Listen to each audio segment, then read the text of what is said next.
A Vida Além do Véu, Reverendo George Vale Owen. O poder de Ulfere subjuga uma rebelião.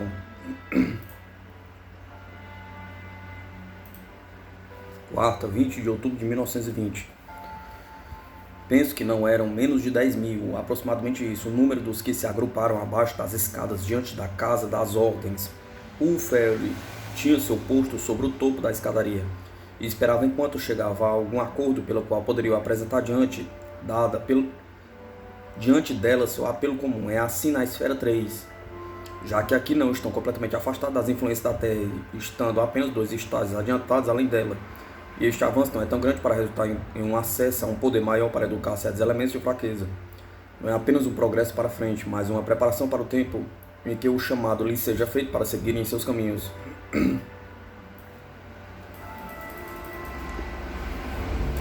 Assim, é por isso que a Esfera 3 é dividida em muitos departamentos de pessoas, cada um com uma linha especial de treinamento. Muitos dos que são admitidos nesta esfera precisam passar por muitos deles, e algum por todos eles. É a esfera que ainda é muito sensível à Terra e aos pensamentos do que ainda lá estão encarnados, porque primeiramente é pouco afastada, e em segundo lugar, muito desta esfera tem amigos ainda na vida na Terra.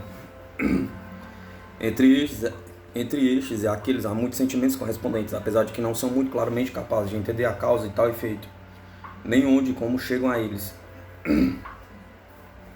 Nem como chegam a eles. Bem, em um destes departamentos,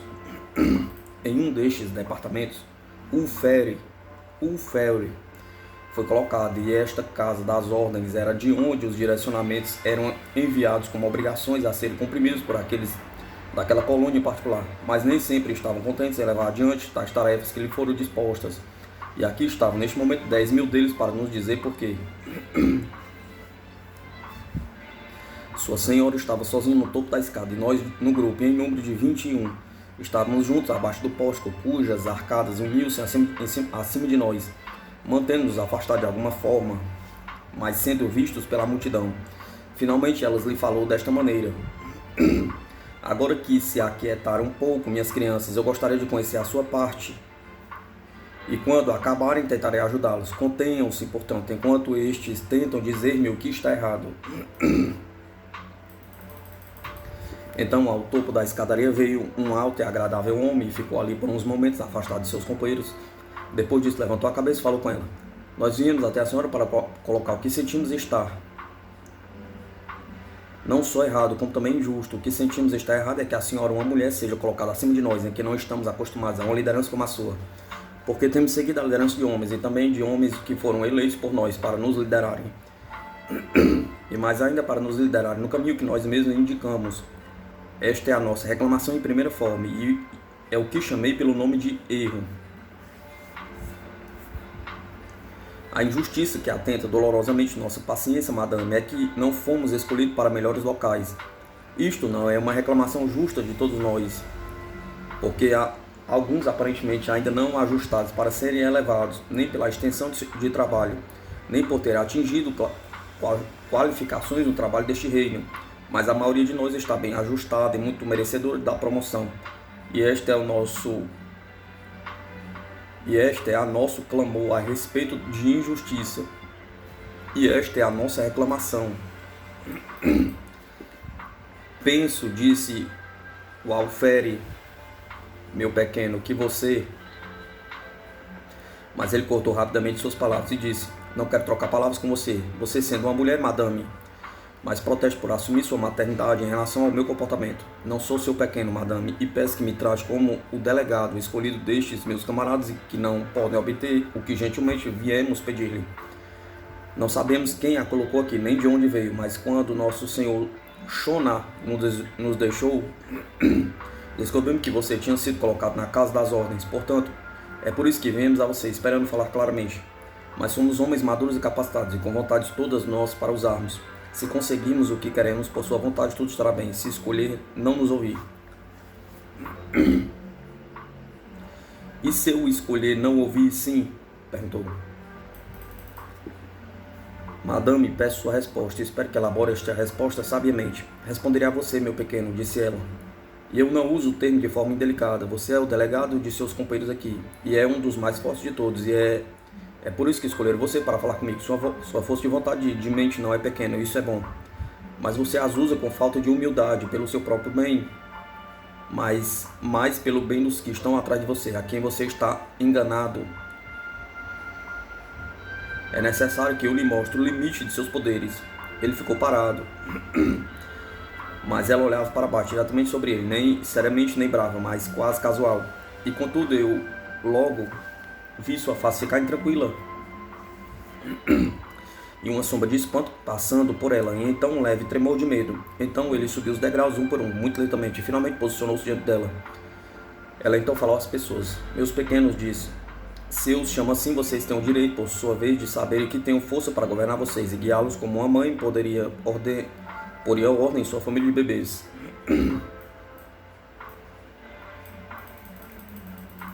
Este homem é o seu líder escolhido, e nisto mostraram sabedoria, porque realmente ele é o maior entre todos vocês. Mas ele não está de jeito nenhum ajustado em todas as partes. Eu, portanto, vou mostrar a ele e a vocês que ele é para mim, como vocês são, uma criança que necessita de liderança sábia para que possa seguir seu caminho sem infortúnios. Então ela se voltou para ele, colocou sua mão em seus ombros, e assim que fez isso, ele se tornou mudado em seu aspecto. Seu cabelo ficou branco e seus joelhos começaram a falhar. Suas roupas ficaram de uma tonalidade pálida e seus olhos parados e com olheiras. Ela tirou suas mãos e falou a ele, sem deixar de ser gentil: e agora, meu pequeno, considere-me forte e poderosa e seguirá a minha orientação? Perguntou. E numa voz fraca ele disse: Madame, a senhora é o que disse, ajustada para nos liderar, mas não a seguirei por sua ordem. Reconheço a mensagem de sua mente sobre a minha. Madame, irei para onde me aconselhar a ir, madame. Agora, minha criança, você tem em si mais doçura e mais dignidade do que tinha quando veio falar a mim com palavras e menos sabedoria. Você já vê que é bom que trilhe o caminho que já fez mais uma vez, mas desta vez mais cuidadosamente. Por esta razão, seu progresso será acelerado. Portanto, de coração, vou mandar-lhe minha vontade de meu poder, e quando vier novamente a mim, será capaz de me ajudar no governo destas pessoas, e valorizarei seu serviço.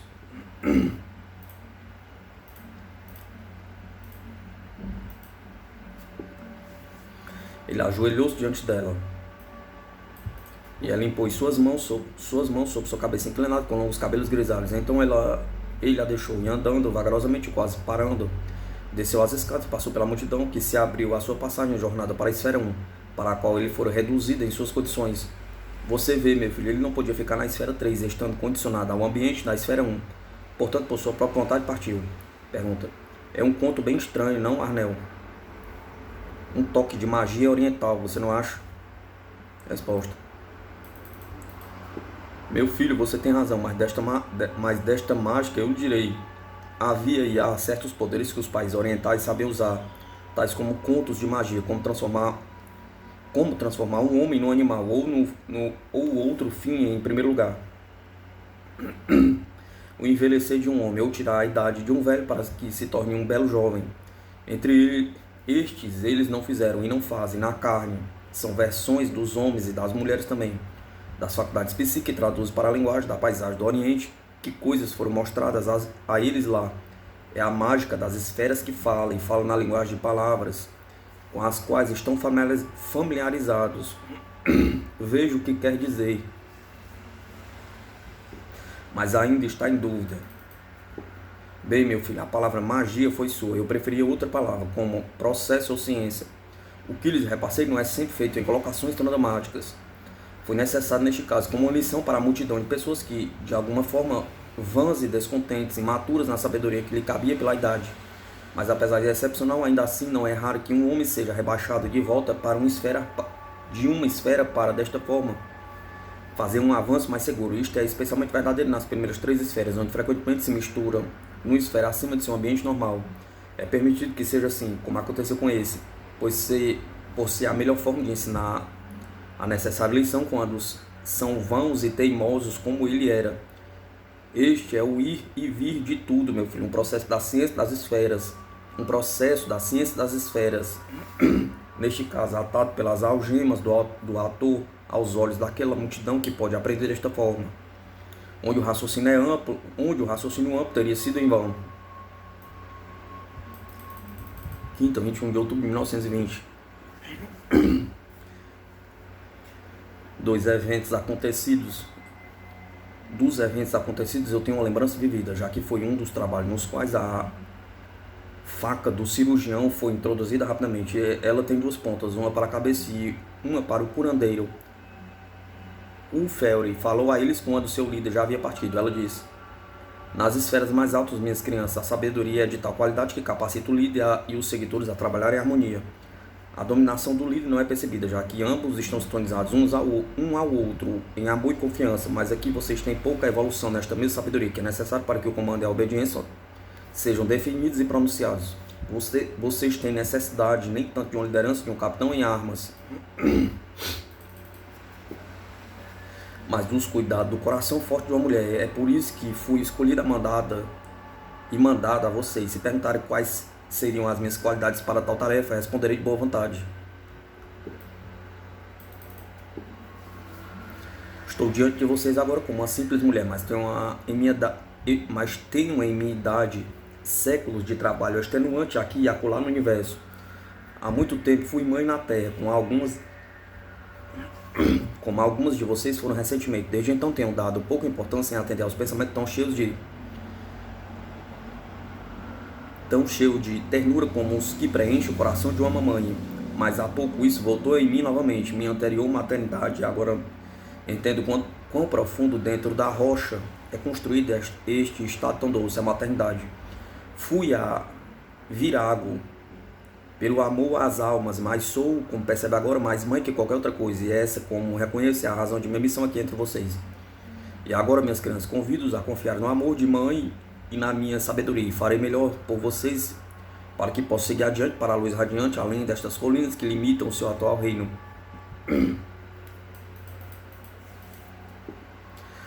E seu treinamento tem algo de dor. Saibam que cada mãe também atende da dor que sua criança sofre, já que desde a chegada delas, a dor torna-se para ela uma coisa sagrada, uma oferta de amor à criança que está a seu cuidado.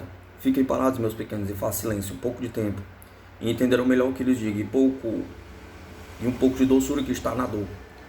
O que se seguiu, eu vou lhe contar como foi sentido por estas pessoas, e então contarei a causa intrínseca de tudo. Eles estavam muito tocados pelo poder exposto por Will Ferry sobre o mais forte entre eles, a quem havia elegido seu líder. Estavam, portanto, a ponto de render reverência a ela, a fazer o que ela dissesse a eles. Também ela não contou vitória sobre o delegado deles, mas falou firmemente a todos, mas ainda com alguma humildade diante deles, e certamente com calma e sabedoria. Todos eles, portanto, exceto alguns rebeldes, tomaram as palavras em seus corações e inclinaram suas cabeças em silêncio. Estes que ainda estavam rebeldes deram sinal dos poderes misteriosos que desceram sobre a multidão. Eles começaram a bater suas cabeças, ou sair de seus caminhos sem permissão, ou ainda alguns começaram a gritar seus desafios contra aquela influência que sentiu sobre eles. Repentinamente, todos eles ficaram parados e mudos, ficaram parados como muitas estátuas entalhadas no meio da multidão, tolhidos da fala e do movimento e dominados por um sono profundo. Nenhum de seus vizinhos notou isso, já que cada um estava interessado em sua própria introspecção.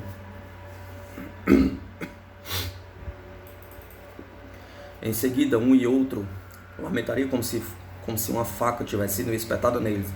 Um choraria: a minha esposa, e para mim que a tratei tão duramente. Outro: mas meu bebê, você vai olhar para mim com pena quando nos encontrarmos, não vai? Perguntava.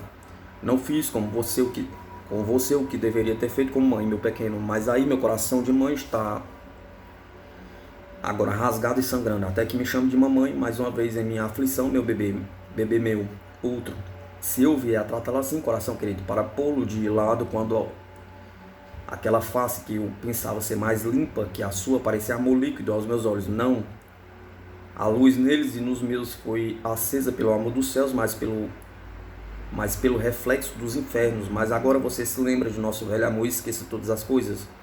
Doce pedaço meu, e diga-se que não me prenderá ao seu desprezo. Outro: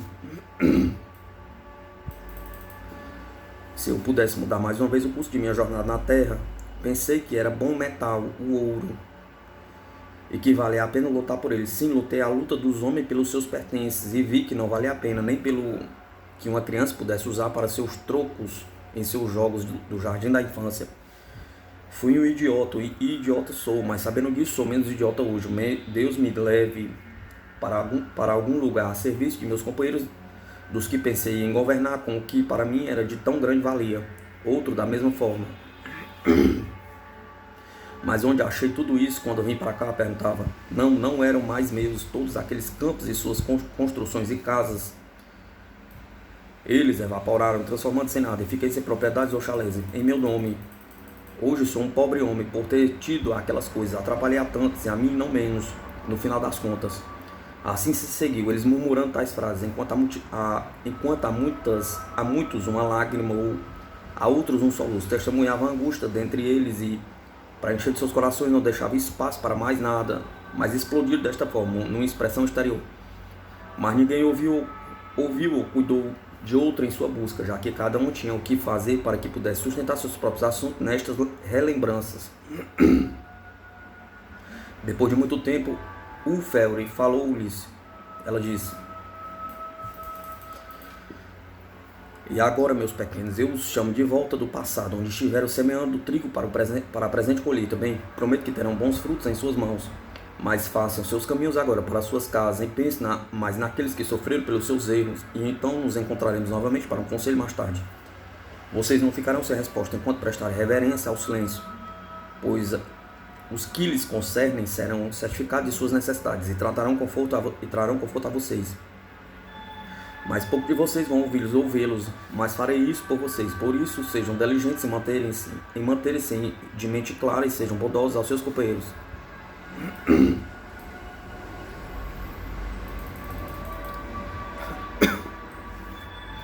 Assim eles se foram em silêncio para suas casas, deixaram a vontade de Ulfere estar sobre eles na casa das ordens, pois agora acabaram de acreditar que ela era capaz de fazer o que prometeria que faria. O que prometeram que faria. E agora, meu filho, contarei o significado intrínseco deste fenômeno. Houve 3 grupos no pórtico da casa, cada um tinha 6, com seu líder, homens e mulheres. Há um sinal de Ulfere. Nós nos movemos, pois a nós foi dado saber o que tínhamos a fazer e cumprimos silenciosamente sem nenhum movimento. Começamos por mudar nosso condicionamento da esfera 3 para o da esfera 5. Por esta operação, tornamos-nos invisíveis a esta multidão e também ficamos capazes de entrar mais facilmente em seus íntimos, os mais altos.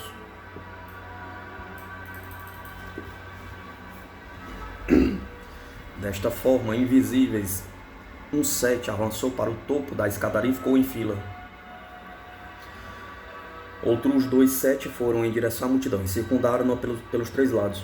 Assim posicionados, cada um selecionou um homem ou uma mulher cuja alma parecesse oferecer campo apropriado para um ou outro de nossas variadas personalidades. Rapidamente escolhemos as faltas que ainda estavam amarrando os seus pés e fazendo-os parar na rota do progresso. Isso foi feito mandando prontamente um jato de luz para aquele local. Esta luz não era da esfera 3, mas da esfera 5. Era, portanto, mais pungente e deu-lhes uma punhalada de dor aguda. O efeito, entretanto, foi instantâneo e podia ser testemunhado externamente pelo olhar em suas faces. E frequentemente, como lhe contei, com alguma confissão íntimas e murmúrios de arrependimento. Fomos de um a outro e nossas operações foram conduzidas com grande rapidez. Portanto, em pouco tempo tínhamos tocado todos eles e nosso trabalho estava pronto. E isto foi difícil de explicar a você com precisão, meu filho. Contei de forma que entendesse? Pergunta. Resposta. Penso que sim, Arnel. Obrigado. Resposta. Sim, penso que entendeu, conforme estou vendo em sua mente, sob o meu ponto de vista. Você vê, meu filho, da mesma forma que lidamos com a multidão, assim lidamos com você, no essencial. Trabalho diretamente em sua mente, estando desta forma em vantagem, isto é, posso chegar a você desta esfera interior.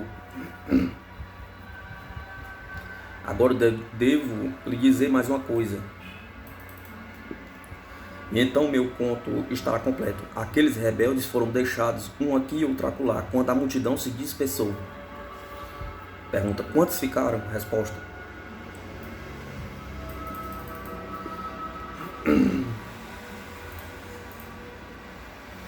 Resposta. Algo como 22 de todos eles. Destes, penso que a metade era de mulheres. Ficaram ali, parados e inconscientes. Assim os pegamos como estavam e os levamos para a esfera 1. Ali procuramos pelo delegado que chegara antes, e ao entregarmos a seu encargo para ensiná-las e conduzi-los de tal forma que, quando chegasse a hora, pudessem ser readmitidos na esfera 3. Ele ficou grandemente comovido por esta primeira marca de nossa confiança nele e está fazendo seu trabalho muito bem. Também ele mesmo está aprendendo tão bem que um dia será um grande líder, acho. Uma palavra minha a mais, meu filho, e está pronto. Eu lhe falei de uma série de acontecimentos da vida espiritual, da parte que tomamos nela, nós socorristas de esfera mais alta. Eu lhe contei isto para lhe mostrar as condições de vida aqui obtidas, onde um dia também você será colocado a servir a seus companheiros. Mas eu tenho um outro objetivo para minha narrativa, tanto acima quanto abaixo. Nós não fomos vistos por aqueles aos quais enviamos nossa influência para ajudá-los. Da mesma forma, lidamos com vocês que ainda estão em seus caminhos na vida terrena. Quando vocês estão em grupo, lidamos com vocês desta forma, e quando estão sozinhos, em silêncio também. Tanto fora quanto em casa, cuidamos muito de vocês e mantemos vigilância. E como lidamos com estes, assim fazemos diariamente com vocês. O homem e o seu ambiente. Quinta, 28 de outubro de 1920.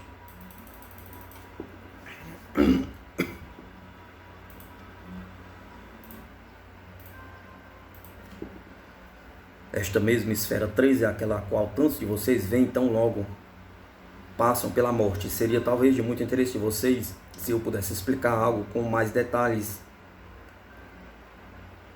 explicar algo mais com detalhes concernentes a ela. Primeiramente, a razão pela qual passam diretamente para a esfera 3 é que tantos mais atravessam pelas duas esferas abaixo rapidamente para esta. Considere a Terra como é presentemente constituída e condicionada. A respeito do planeta, você tem muitas fases de beleza e feiuras dispostas. Também há partes nas quais estes dois termos não se apresentam na totalidade. Nós devemos encontrar outros termos para serem usados, tais como ferocidade, grandeza, solidão e as semelhantes. Seus filósofos admitirão que todos os efeitos são perfeitos espelhados de suas causas peculiares. Bem, então estes efeitos fenomênicos nas condições cênicas do planeta devem ter causas apropriadas para as condições que exibem. Estas causas não são encontradas nos fenômenos, nem entre eles. Eu diria que não são encontradas dispostas. E contudo, estas mesmas causas estão nestes efeitos fenomênicos, e entre eles, neles em sua causa ou dinamicamente, entre eles na coesão. Estas exposições vistosas da natureza são apenas uma extensão do mesmo processo pela qual o átomo é feito ou usado. É feito pela projeção do princípio de movimento no éter, de tal forma a estabelecer uma certa agitação naquele elemento operativo.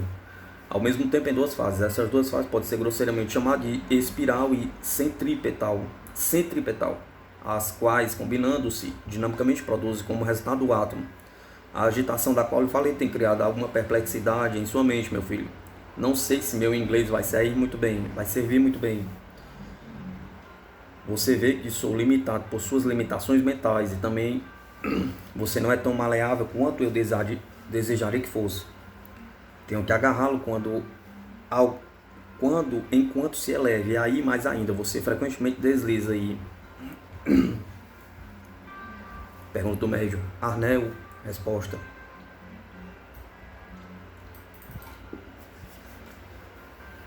Não, meu filho, não escreva isso, é exatamente como eu digo. Agora usei a palavra agitar para descrever o efeito no seu reino das manifestações exteriores, da projeção deste reino mais íntimo do espírito, de ondas mentais mais refinadas e sublimadas que, mergulhando no material mais denso que vocês chamam de éter, produz esta agitação por causa da fricção consequente pela oposição oferecida pelo mesmo éter. Não há duas coisas iguais em potencial. Estas ondas mentais são de maior potencial que o éter inerte, que então é compelido a estar em conformidade com a operação do elemento mais poderoso. O resultado na forma é o átomo, não o átomo etéreo, mas o átomo da matéria. Agora, isto é a substância básica da qual o seu planeta é feito. Por aquilo que eu já lhe falei, você verá que essa substância está continuamente correspondendo à energia espiritual dirigida sobre ela, vinda dos reinos íntimos e superiores. Em sendo assim, também segue-se que o todo do planeta Terra, em todas as suas partes e detalhes, é também continuamente levado a expor externamente os efeitos das causas espirituais. Os seres que dispõem estas ondas mentais são compostos do todo da grande multidão que está em contato, de uma forma qualquer, com a Terra, e entre estes há aqueles espíritos encarnados que habitam na face do planeta. Pergunta: nós? Resposta: também isso, meu filho, vocês, população da Terra. Agora prenda sua mente nos continentes da Terra e verá várias coisas. Algumas regiões são lindas e algumas não são bonitas, mas quase todas as regiões da Terra são belas de uma forma ou outra, onde o homem não tem interferido no trabalho daquilo que chamam de natureza, e onde um homem põe suas mãos nesse processo formador que chamamos que a natureza assume um aspecto menos bonito. Veja o seu espanto, explicarei. Você acha que o selvagem médio da África Central vive sua vida num nível espiritual mais baixo que o europeu médio?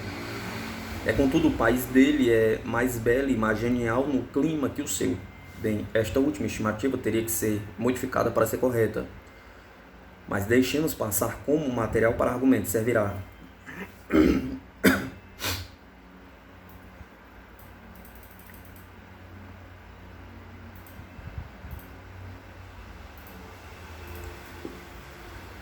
Seu espanto sumirá se aplicar o problema apenas uma verdade. O africano é espiritualmente de menor potencial dinâmico que o irmão mais desenvolvido europeu. Ele é então menos capaz de afetar o ambiente para o bem ou para o mal, para o belo ou para o feio. Um monte de escória ou uma rua suja são coisas maravilhosas. São testemunho do progresso espiritual de seus criadores e também do fato de que seus poderes espirituais apenas foram imperfeitamente aplicados. Enquanto um monte de escória impele o motor da locomotiva, também impele um motivo na mente de seus criadores, dominando-os em direção a desejarem beleza. O que isto é um grande e forte motivo de ganância, um instinto aquisitivo levado ao excesso. O resultado a seguir são também observados. São acidentes aos corpos das pessoas, a dor causada para estes que são despojados, a ruína consequente da terra pelos seus rastros nas ferrovias e assim por diante. Falar apenas desta máquina, você deve aplicar o princípio na sequência.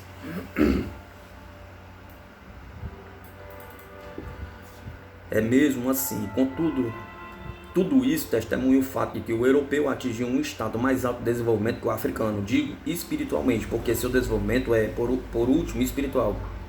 Se o poder espiritual assim adquirido for direcionado para os propósitos de bem ou mal, assim vocês têm essa diversidade de exposições sobre a Terra, em consequência da resposta dada ao assunto da energização do espírito.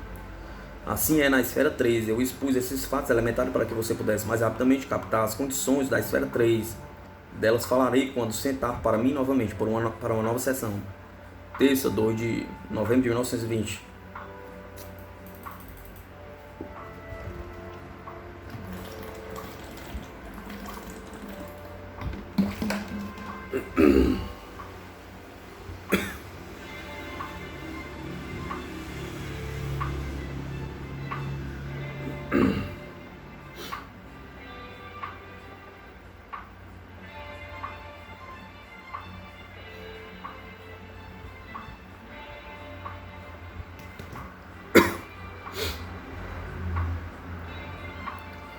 Agora, as condições que se obtêm na economia da Terra, como eu já explanei sobre elas, podem ser traduzidas aqui, mas como uma modificação muito importante. Vamos expor da seguinte forma. O livre-arbítrio opera do centro para fora, em direção à circunferência da criação. No centro está Deus, diremos. Ele é a fonte de todo o livre-arbítrio, e de seu armazenamento provê o estofo de que são feitos todos os que são seres com menos livre-arbítrio. Estes, apesar de tudo livres, são competentes para modificar a sua operação intencional e, em degraus, torná-las conformes à sua própria medida. Em outras palavras, cada ser de livre-arbítrio cria seu próprio ambiente.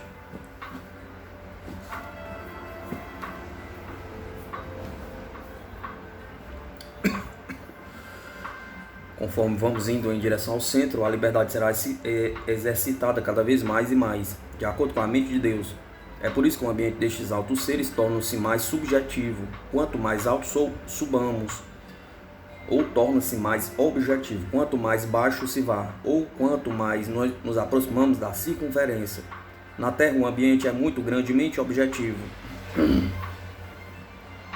Conforme se eleva para as esferas mais altas e mais próximas da energia central, aqui chamamos Deus, o ambiente torna-se mais sublimado em substância. É por isso mais facilmente moldado na conformidade das vontades dos habitantes. Assim direi eu, o ambiente torna-se mais e mais subjetivo, quanto mais alto se vá. Esta é uma outra forma de se dizer que estes seres elevados, porque absorvem mais de seus ambientes em si mesmos, tornando-se ipso facto mais universais.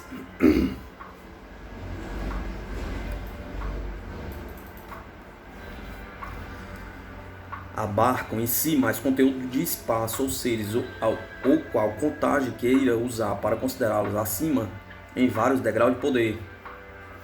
O Criador soma e inclui em si todo o espaço, os seres, e assim torna-se universalmente subjetivo. Ele é o seu próprio ambiente, considerando do mais íntimo para fora, isto é, onipresença e inversamente é unidade. Somente aqui o ser é elevado à sua mais alta intensidade de silêncio e imobilidade. Aqui reside onde o calor branco da energia estática é continuamente operativa. Isto é paradoxo, pois só o paradoxo é capaz de expressar a você e a nós que falamos a você a onipotência do que nem é subjetivo nem objetivo, mas persiste eternamente, o único grande ser de todos os seres, o único eu sou.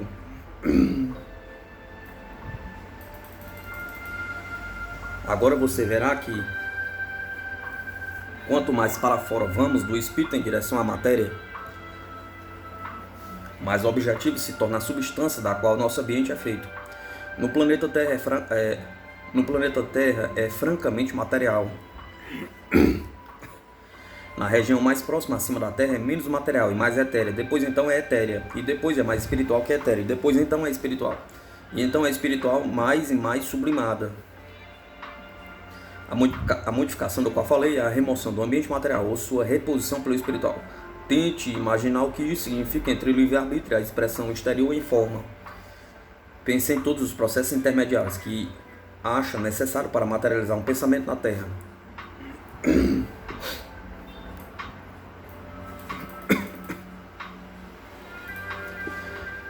Um homem move em seu mais íntimo ser, move em seu mais íntimo ser, e o efeito é um pensamento. Ele se impõe ao cérebro material. O cérebro é usado como uma câmara de mistura.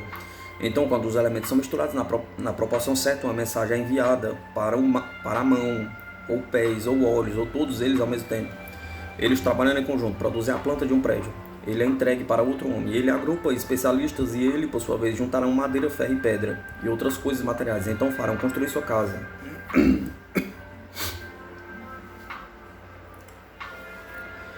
Todos esses procedimentos são necessários em razão do ambiente na qual eles movimentam o seu material.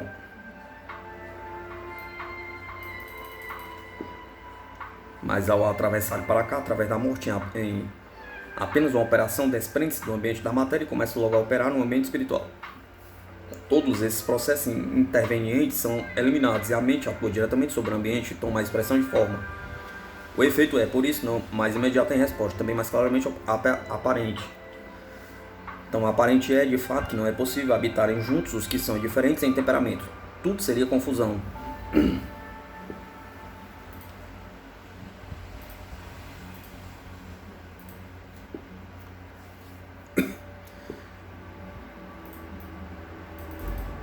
Não pela mesma lei, pela interação gravitacional normal. É pela interação gravitacional normal. Cada um vai para o seu próprio lugar. Não é verdadeiro dizer que as esferas mais próximas da Terra são mais materiais que as mais distanciadas delas. Isto é somente dito para explicar um ambiente mais denso, em contraposição ao mais refinado.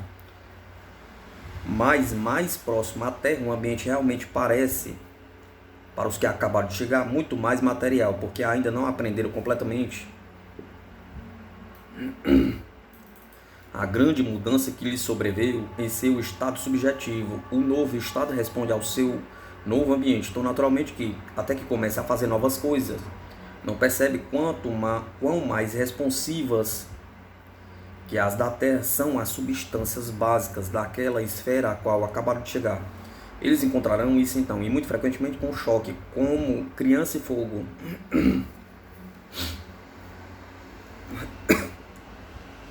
Mas por umas 3 esferas próximas à Terra, as condições são bem misturadas, e somente à medida que se avança é que vai se encontrar mais harmonia entre os membros de uma esfera. E isto quanto mais e mais alto se subir. Na esfera 3, portanto, há lugares que, respondendo aos que têm vontades mais harmonizadas com a unidade central, que outros são mais belos por causa desta resposta. Também vale o inverso.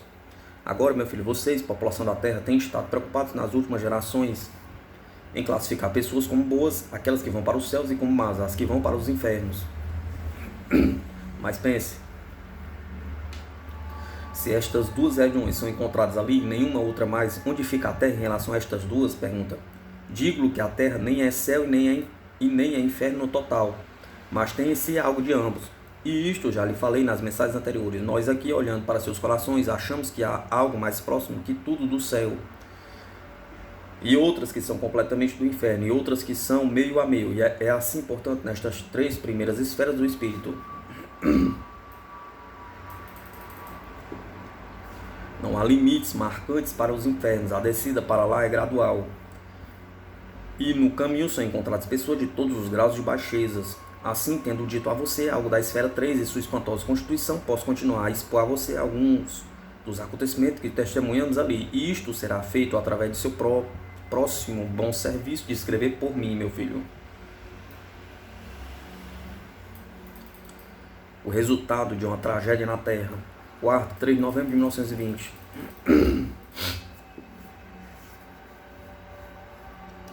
Tenho em mente o que escrevi com sua mão nestas 2 últimas vezes, meu filho. E interprete o que resultou na linguagem que lhe dispus.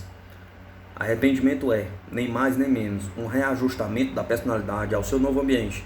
É verdadeiramente científico, mas na ciência do espírito, sim, e toda ciência é espiritual. Aqui entra outro fator que marca com o mesmo selo, o livre-arbítrio. Isso faz a recompensa da evolução valer bastante o risco, pois eleva aquele que consegue para um nível mais alto, e a subida é frequentemente muito íngreme e muito cercada de perigos. Eu estava perto da fronteira entre as esferas 3 e 2, determinaram-me para que observasse ali a chegada de alguns a quem eu poderia ser benéfico. Agora, nestas esferas mais baixas, nós, socorristas, raramente chegamos visíveis, como fazemos naquelas esferas que são um pouco mais elevadas em grau. Podemos fazer melhor o nosso trabalho desta maneira. Por isso, fiquei ali, sem ser visto. Era um agradável caminho naquela região, com grama, árvores e canteiros de flores, não luxuriantes, mas bem repousantes.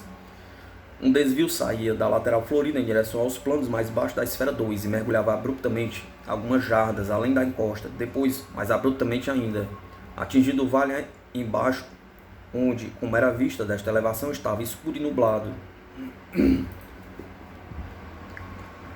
Invisível, portanto, fiquei nesta encosta perto do final deste desvio, porque eu já conhecia um dos que deviam chegar lá de baixo até este caminho. Uma longa distância em cada lado, eram de precipícios. Aqui só havia caminhos bem diferentes, de se achar apoios para os pés. Logo vi aquele a quem foi mandado até aqui ajudar. Ele era um homem que escalou vagarosamente com muito esforço, parando para descansar muitas vezes nesta subida. Fiquei ali e o analisei. Ele havia passado da vida terrena na meia-idade, foi para um dos infernos e trilhou seu caminho para a frente dolorosamente, até que alcançou este lugar escuro. O magnetismo que o envolvia era remorso pelo que ele fez de errado, e o amor por alguém que passara para cá um pouco antes que ele.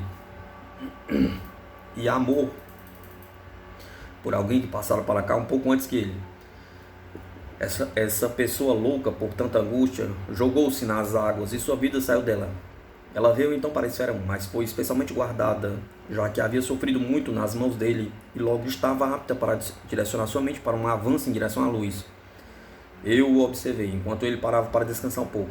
Semi cerrou seus olhos e olhava firmemente para cima, e vi que estava procurando esta mulher. Ela sentou-se no topo da encosta e ele, ao olhar para cima, viu seu perfil. Mas ela não o viu porque, do lugar onde ela estava, a forma menos evoluída dele seria muito escura para que ela o enxergasse.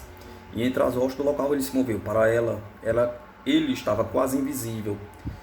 Eu vi que havia em seu rosto uma certa ânsia, um olhar de amor e piedade e tristeza. Sim, havia alguma evidência de um aumento de bondade nele agora. Assim, ele se dirigiu em direção a ela e pude ver um pedido de perdão em seus lábios. Então algo aconteceu.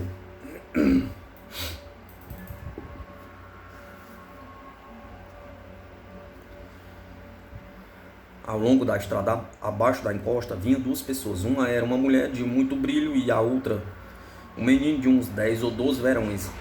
Era de uma forma ainda mais etérea. Eles pararam a boa distância e a mulher largou a mão dele. Então o vi tomar um aspecto mais sólido e quando ele assumiu a visibilidade completa, veio correndo pela estrada até a garota e arremessando-se, ajoelhou-se, a envolveu com seus braços e beijou sua face. Ela olhava espantada para tudo, em dúvida do que poderia significar. Ela retomou a posição de seus ombros e olhou para o rosto dele e gritou apavorada. Mas no impulso de grande amor, lançou de lado seu medo, aconchegando-o para mais perto em seu colo, começou a chorar. Finalmente ele disse: Não, minha mamãe, não chore assim. Tudo foi dito para mim, minha mamãe, e sei que não foi por sua mão que fui lançado da terra para cá, nestes reinos espirituais. Foi muito mal que ele tivesse feito isso. Isso, querida mamãe, é apenas um de seus vários pecados, mas eu e meu anjo vamos ajudá-lo, mamãe. E em um longo tempo talvez ele venha até aqui, bom e bonito, querida, como outros já fizeram antes. Mas ela ainda lamentava com a cabeça em seus joelhos, agora envergonhada e em grande tristeza. Então ele, libertando-se, olhou em torno de si, justamente acima de onde ela estava sentada. Havia uma árvore florida. Então ele ficou em pé na encosta e, espichando-se, colheu um lindo ramo de flores, teceu numa grinalda e, indo até sua mãe, beijou-a nos cabelos e circundou o beijo com a coroa de flores. Quando o menino ficou em pé no topo da encosta, o homem viu pela primeira vez. Observou-o muito curiosamente, parecia atento a alguma afinidade com o garoto que ele não podia definir bem. Mas quando viu o garoto beijar sua mãe e coroá-la com flores, sem dúvida foi dissipada rapidamente, sem muito esforço de sua parte. Um olhar de horror e medo desvairado dominou-o, sua face ficou lívida e ele, em colapso, caiu morro abaixo. Ele bateu nas pedras, uma após a outra, e finalmente jazia inerte e imóvel no fim do caminho, onde a neblina chegava. E onde ele caiu, ela tornou-se mais densa que em outros lugares, atraída na direção dele pelas condições do espírito. Eu sabia que seria um homem difícil de se lidar, já que em seu medo eu vi um repentino ódio acrescentado.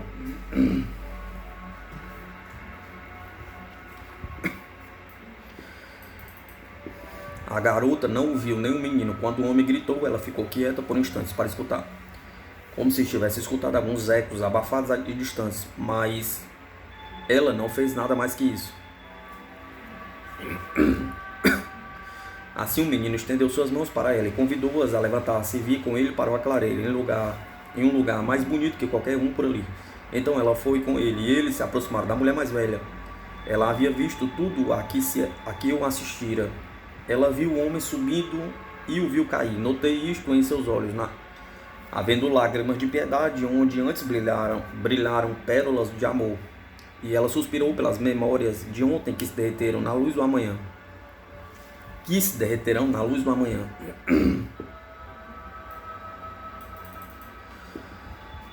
Eu notei o quão bela ela ficou com a doce saudade daqueles espíritos puros que sofreram tanto e pecaram pouco.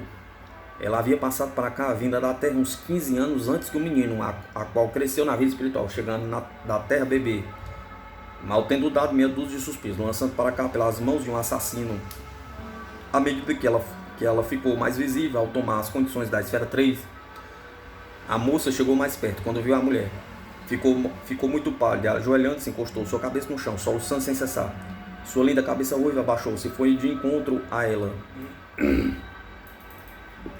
E percebi então que o menino e também o homem tinham a mesma cor de cabelos, mas a mulher mais velha tinha uns castanhos muito belos. Bem, isto não era de minha conta, eles poderiam fazer o que tinham que fazer, sozinhos. Desci ao vale onde um homem ainda jazia em estupor. Não o levantei, mas carreguei-o a um lugar de repouso onde, quando estivesse descansado, ser-lhe-ia dada sua próxima tarefa a cumprir. Esta tarefa seria eliminar toda mancha de si e o ódio de seu coração, e preenchê-lo novamente com humildade. Isto levaria um longo tempo, pois quando um homem odeia, quando devia penitenciar-se e clamar por piedade, bem, é uma situação angustiosa, de muito arrependimento a se alcançar. É difícil de consertar. Ele fará isso, terá que fazê-lo antes que se movimente para sempre mais uma vez, mas levará muitos e muitos anos ainda. Pergunta.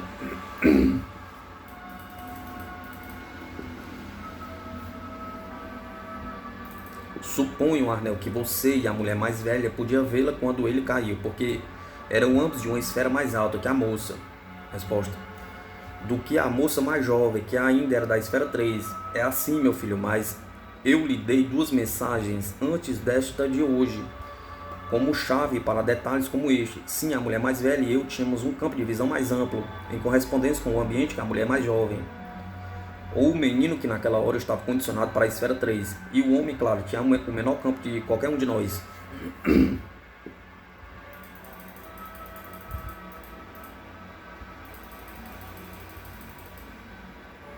Quinta, 4 de novembro de 1920.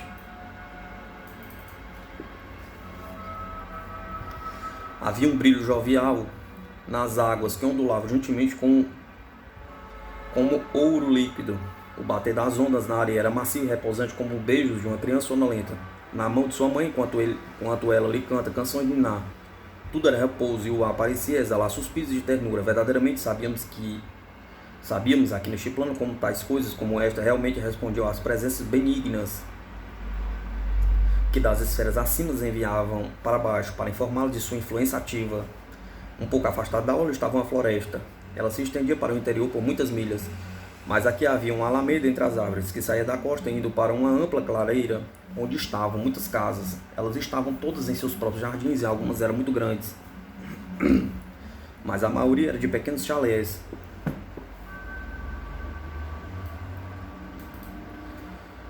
Mas pequenas ou grandes, quase todas estavam no encosta, com um terraço à frente. As águas ali deslizavam-se, plácidas. Era uma colônia muito linda, e sobre ela pairava um senso de retiro, um descanso que envolveria em paz os corações cansados. Para cá realmente ocorriam pessoas para repousarem, e tendo ali absorvido vitalidade e recuperando algum equilíbrio, saíam pela doce clareira uma vez em direção aos seus compromissos. Nosso grupo havia chegado em uma longa jornada, por isso estava nas regiões mais brilhantes da esfera 4. Eu tendo conduzido um homem aos seus guardiões na esfera 2. Vim no encalço deles e cheguei na clareira da floresta, quando eles vinham pela alameda da costa. Fui até a mulher e cumprimentei-a, disse: então aqui nos encontramos, boa ladena.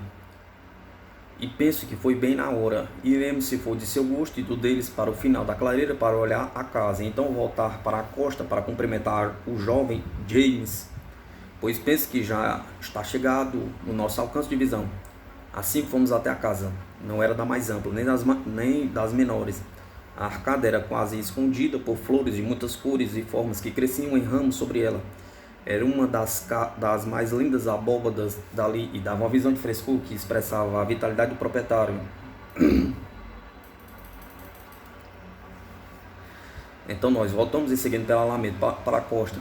Aqui chegando nosso pequeno amigo Rabid gritou de alegria, puxando a saia da jovem mulher, gritava: ali ele está, minha mamãe. Veja, sua velha está enfunada, mas nenhum vento há nestas paragens, e contudo ele chega com muita velocidade, mamãe, como sempre fez. E quem é ele que vem, Rabid? Inquiriu a garota. É James, querida mamãe, e ninguém mais que ele, que vem a nós. Ele vem muito frequentemente, mamãe, e todas as pessoas daqui ficam muito felizes quando ele chega, porque ele é muito bondoso e de grande poder para ajudá-las, e está sempre procurando prestar serviço em sua companhia. Ele é um anjo, Rabid, ela perguntou. O menino encarou-a perplexo. Você entenderá, meu filho, que as palavras aqui não são tão importantes quanto o significado atado a elas. É a palavra íntima, isto é, o significado traduzido, as palavras faladas que imprimem em nossos ouvidos, não somente a forma da palavra em si. A moça havia trazido com ele da terra suas próprias ideias daquilo que um anjo deveria ser. E isto foi o que deixou perplexo o garoto.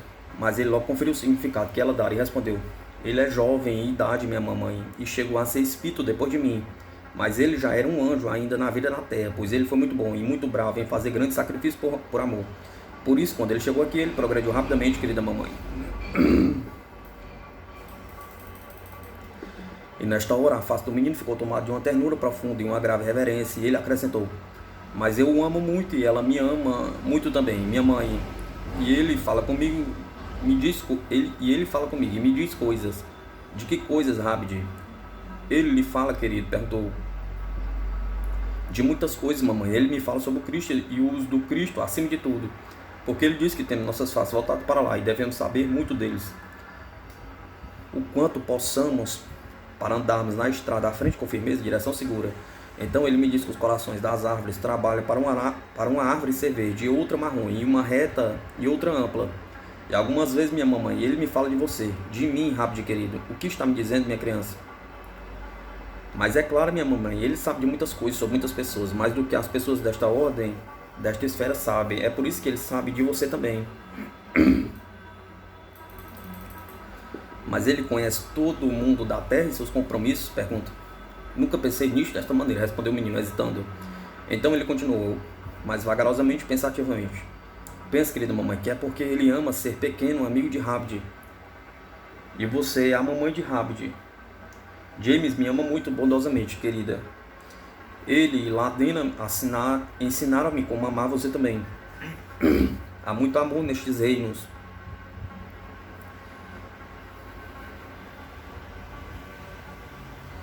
Querida, mais do que na vida na terra, eles me disseram isto. Em algumas partes eles não amam muito, mas estes estão distantes além das montanhas. E essas pessoas não podem chegar até aqui, a esta região. Ladena ama você, mamãe. E James está chegando, e ele vai amá-la porque você algumas vezes chora, e você é gentil comigo, e você é linda. Mas você ainda não é tão linda quanto Ladena ainda, mamãe. Eu ou é? Pergunta.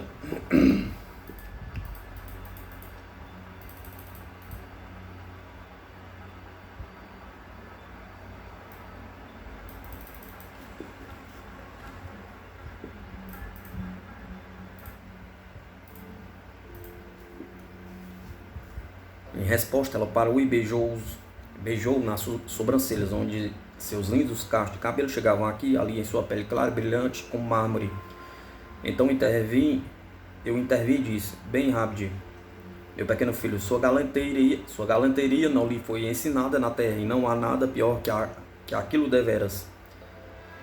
Mas agora devemos ir para a costa a fim de nos encontrar com James, ou ele vai desencontrar de nós. E então nós repreenderemos uns aos outros pela nossa demora. E desta forma fomos embora. Ele havia acabado de encostar o barco na praia e veio diretamente para nós, que o esperávamos embaixo da arcada lá no meio da floresta. Seu passo era firme e constante, seu corpo era esguio, mas muito poderoso, e balançava relaxadamente porque movimentava-se para frente. Seus cabelos eram castanhos escuros, seus olhos eram quase violetos em sua cor profunda. Realmente era muito bonito. O que o garoto havia dito dele era verdadeiro. Ele era recém-chegado à vida espiritual, de forma como a medida de serviço vale nestes reinos, mas ele era uma das grandes almas tão pouco discernidas entre as rudezas e turbulências da terra, e que passam para cá para serem avaliados em seu completo merecimento. Eles podem fazer muito pouco dos que os homens podem considerar realização. Mas a terra deve a espíritos como esse muito mais do que sabem seus residentes. Assim, quando ele chegou aqui, aceleradamente foi levado à esfera 7, que era seu próprio lugar. Ali ele tomou conhecimento das coisas e logo requisitou que lhe fosse dado trabalho perto da terra, entre aqueles que estivessem atribulados em suas condições. Ele raciocinou que poucos agem assim, rapidamente avançando para uma esfera tão alta como a dele, e quando chegam para cá, muito do contato com a terra fica perdido para eles. A terra em si fica parecendo um outro período, mas a ele, tendo absorvido em si os poderes inertes da esfera 7, eram recentes ainda os alcances de pensamento da terra, e os tempos da terra ainda não tinham mudado, pois ele tinha apenas há alguns meses feito sua travessia, e deste tempo subira para aquele alto plano. Então ele trazia todas essas qualidades para ajudar, a serviço de sua gente ainda encarnada, e em especial ele não poderia deixar para trás A garota Merivin.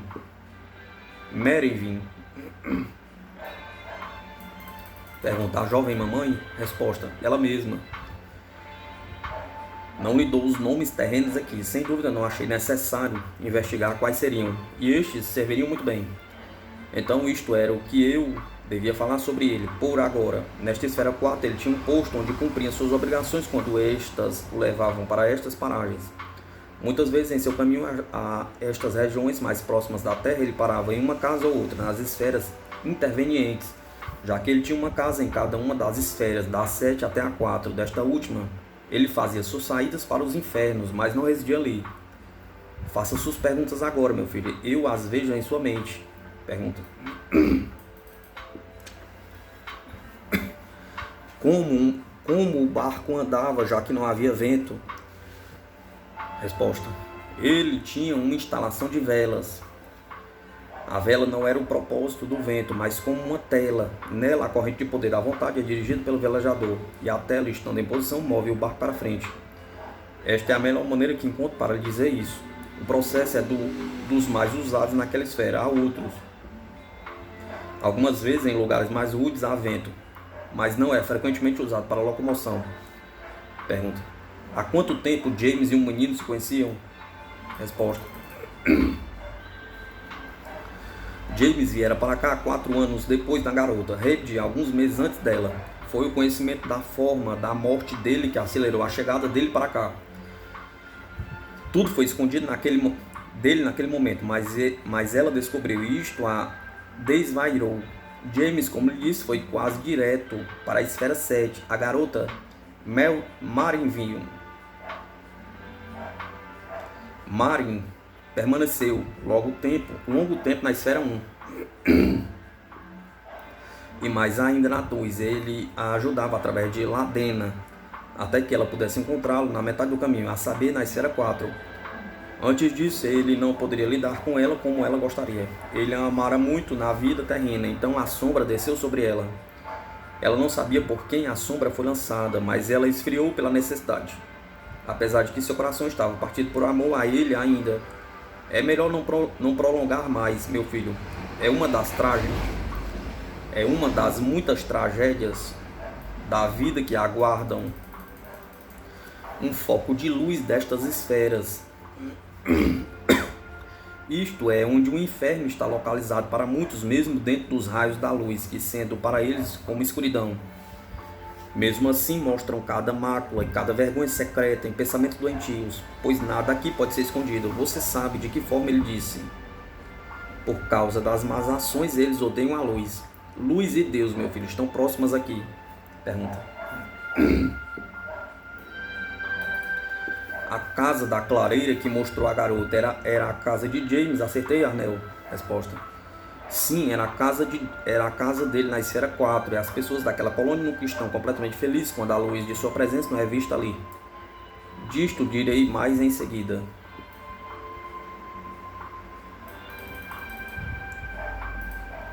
A Vida Além do Véu, Reverendo George Vale Owen.